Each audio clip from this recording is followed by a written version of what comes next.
শুধু একজন হজযাত্রীকে বিমানে না তোলার কারণে আল্লাহ অলৌকিকভাবে আকাশ থেকে 2 বার বিমান ফেরত পাঠাইছে। ঘটনাটা মাত্র 2 দিন আগের। আপনারা অনেকেই পত্র পত্রিকায় দেখেছেন, লিবিয়ার একজন মুসলিম যুবক তিনি এই চলতি বছরে হজ করার জন্য সৌদির উদ্দেশ্যে রওনা হয়েছিলেন। উনি যখন ইমিগ্রেশন পাস করে, বোর্ডিং পাস করে যখন তিনি চলে আসছেন বিমানে উঠবেন, সর্বশেষ যাত্রী তিনি বিমানে ওঠার জন্য, উনি যখন উঠবেন তখন সিকিউরিটি গার্ড তাকে বলছেন যে আপনার পাসপোর্ট জনিত সিকিউরিটি ইস্যু রয়েছে, এর কারণে আপনি বিমানে উঠতে পারবেন না, আপনার হজে যাওয়া হবে না। উনি বলছেন যে আমাকে যখন বাধা দিল আমার মধ্যে কোনো হতাশা কাজ করতেছিল না, কারণ আমার মধ্যে প্রবল ইচ্ছা আর আগ্রহ ছিল যে আল্লাহ অবশ্যই আমাকে মক্কায় নিয়ে যাবে, আমাকে হজ করার জন্য নিয়ে যাবে। সিকিউরিটি গার্ডের আমাকে সান্ত্বনা দিতে লাগলেন, দেখেন যে আপনার সমস্যার কারণে আপনি যেতে পারবেন না, আল্লাহ বাঁচায় রাখলে আপনি আপনার সামনের বার যাবেন।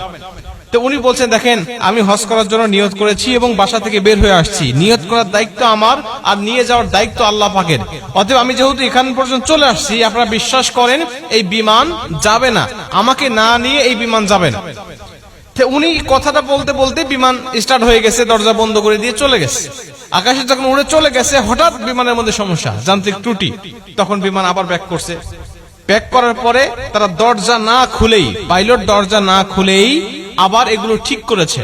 ঠিক করার পরে আবার বিমান উড়ে চলে গেছে। আবার যখন উড়ে চলে গেছে একই সমস্যা, বিমান তো অবাক, আমরা ঠিক করলাম, ভালো বিমান নিয়ে আকাশে উড়লাম, আবার ত্রুটি দেখা দিল, আবার গিয়ে ঠিক করলাম, আবার চলে আসলাম, আবার একই সমস্যা দেখা দিল। উনি বলছেন আমি দ্বিতীয়বার আল্লাহর কসম করে বলছি যে আল্লাহর কসম, ওই আমের আল মাহদি যতক্ষণ পর্যন্ত আমার বিমানে না উঠবে ততক্ষণ পর্যন্ত আমি বিমান আকাশে উড়াবো না। উনি কসম করে এখানে নিয়ে আসছেন, নিয়ে এসে বলছেন যে আপনি বিমানে ওঠেন, এবং আপনাকে না নিয়ে যাওয়ার কারণে আল্লাহ অলৌকিক ভাবে আমার বিমানের মধ্যে 2 বার একই সমস্যা দিয়েছে, যে সমস্যার সমাধান আমরা করেছি, কিন্তু আপনাকে না নিয়ে গেলেই সমস্যা আবার নতুন করে সৃষ্টি হচ্ছে। আমের আল মাহদি বলছে দেখেন আল্লাহ পাকের কাছে আমি নিয়ত করেছি, আমি হালাল টাকা দিয়ে আমি হজ করার জন্য নিয়ত করেছি, আমার পাসপোর্ট জনিত ইস্যু যেটা আপনার সমস্যার কথা বলছেন এটা আসলে সমস্যা নয়, তারপরে যদি আপনার সমস্যা ধরেছেন, আপনারা আমাকে না নিয়ে গেলে বিমান যাবে না, বা আমাকে না নিয়ে আপনারা যাবেন না, এই বিশ্বাস আমার মধ্যে আছে, এজন্য আমি কথাটা বলেছি। সবাই তাকে তো আগ্রহ করে ধরলেন এবং সবাই তাকে বিভিন্নভাবে সংবর্ধনা এবং সম্মানিত করতে লাগলেন।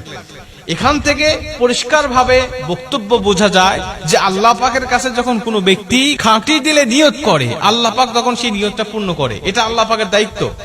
বান্দার চেষ্টা যখন শেষ, আল্লাহ পাকের সাহায্য তখন থেকে তার শুরু হয়ে যায়।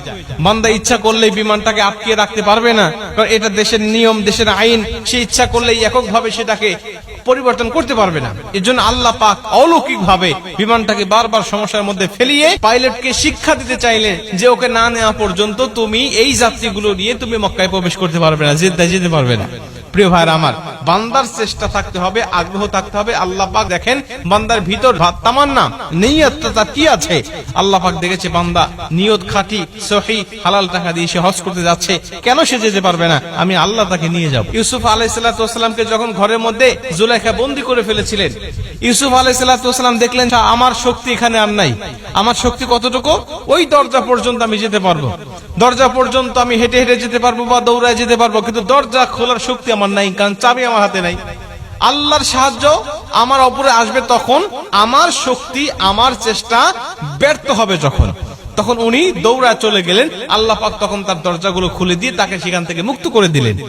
প্রিয় ভাই আমার, এই জন্য আমরা সর্বোচ্চ চেষ্টা করব, যতটুকু পর্যন্ত আমার দৌড় থাকবে, আমার শক্তি থাকবে, ততদূর পর্যন্ত আমি চেষ্টা করে যাব।